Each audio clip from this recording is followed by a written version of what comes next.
యాకోబు రాసిన పత్రిక 3వ అధ్యాయం 10వ వచనమును ధ్యానించుకుందాం.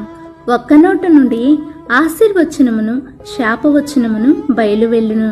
నా సహోదరులారా, ఈలాగుండకూడదు.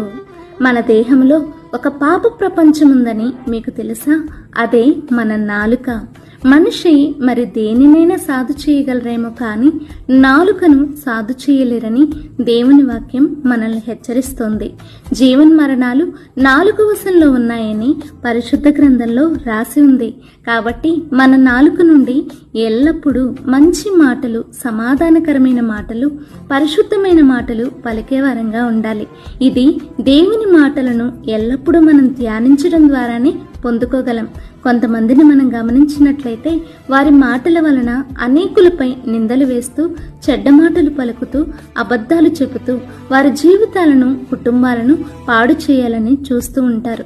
మరికొందరు వారి మాటల ద్వారా ధైర్యపరుస్తూ, ఆదరిస్తూ, ప్రోత్సహించి వారిని, వారి కుటుంబాలను సమాధానపరిచే మాటలు చెప్తారు. కానీ ఒక్క నోట నుండే ఆశీర్వచనము శాపవచనము రాకూడదని దేవుడు మనల్ని గద్దిస్తూ ఉన్నాడు. ఒక్క నోట నుండి మనం ప్రార్థిస్తూ, స్తుతిస్తూ, కృతజ్ఞతాస్తుతులు దేవునికి చెల్లిస్తూ, ఆ నోట నుండే చెడ్డ మాటలు, శాపగ్రస్తమైన మాటలు, అపవిత్రమైన మాటలు పలికితే వారు దుష్టుని సంబంధులని దేవుడు మనకు బయలుపరుస్తూ ఉన్నాడు. కాబట్టి నిత్య జీవానికి వారసులముగా ఎల్లప్పుడూ దేవుని మాటలను అనేకులకు ప్రకటిస్తూ దేవుని రాజ్యానికి అనేకులను సిద్ధపరచుదుముగాక. ఆమేన్.